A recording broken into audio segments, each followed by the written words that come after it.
The next application of Gauss law is the electric field due to a uniformly charged infinite plane sheet. Suppose we are having a plane sheet and it is uniformly charged. Now it will have two sides. One side which is visible to you and the other side behind it. So each of the sides is uniformly charged. So the electric field due to each of the side, direction of electric field due to each of the sides is shown in the diagram through the arrows. Okay, electric field, because it's positively charged, the electric field will be normal and outward. So this is what. Now we have this infinitely charged plane sheet shown in the diagram. Now we draw a Gaussian surface around it so that we can determine the electric field due to this infinitely charged plane sheet. Now the Gaussian surface is a cuboidal structure which is also known as parallelopiped structure or parallelopipe. So you see that there are two surfaces, 1 and 2, which are the cross sections of the parallelopipe.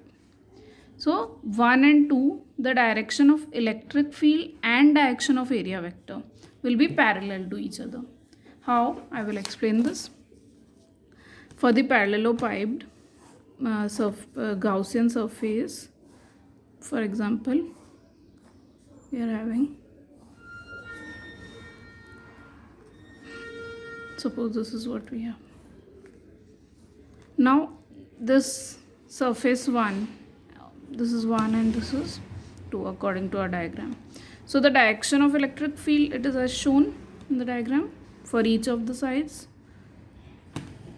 Now the direction of area vector is normal to the surface and outward.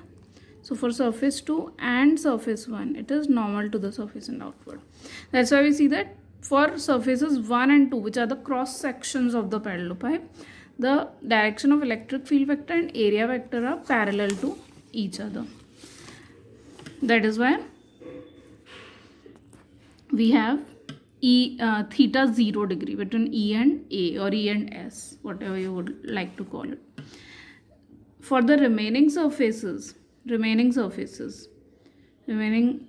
surfaces are there, 1 and 2 and the lower one and the upper one. This way, remaining four surfaces, you will see that because electric field is horizontal, if you say electric field is along x direction due to the charge sheet in both the sides, x direction, plus x and minus x, suppose, then the area vector for the remaining four sides will be either along y-axis or along z-axis, because it is always normal to the surface. So the angle between electric field and area vector for the remaining four surfaces will be 90 degree. In that situation, cos 90 is 0. So the contribution to flux is only because of surfaces 1 and 2.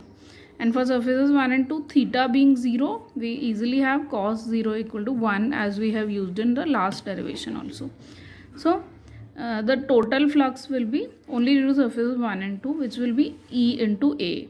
Now, because the definition for flux E dot S or E dot A. Now for dot product, cos 0 is there for 1 and 2, theta is 0.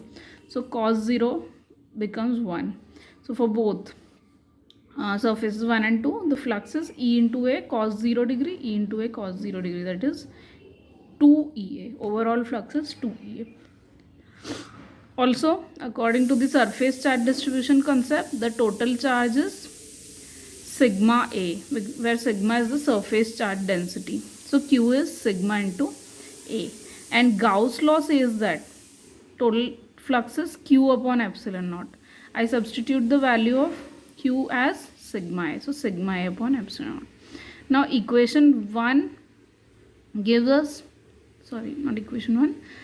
The total flux is 2EA, and also according to Gauss law it is sigma A. So we equate both the values of total flux, and cancelling A to both sides, we find E.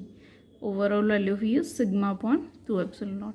And you have to put unit vector n cap, which shows the normal direction. Unit vector shows that the direction of electric field at any point is normal to the surface. So n cap, vector n cap shows the direction.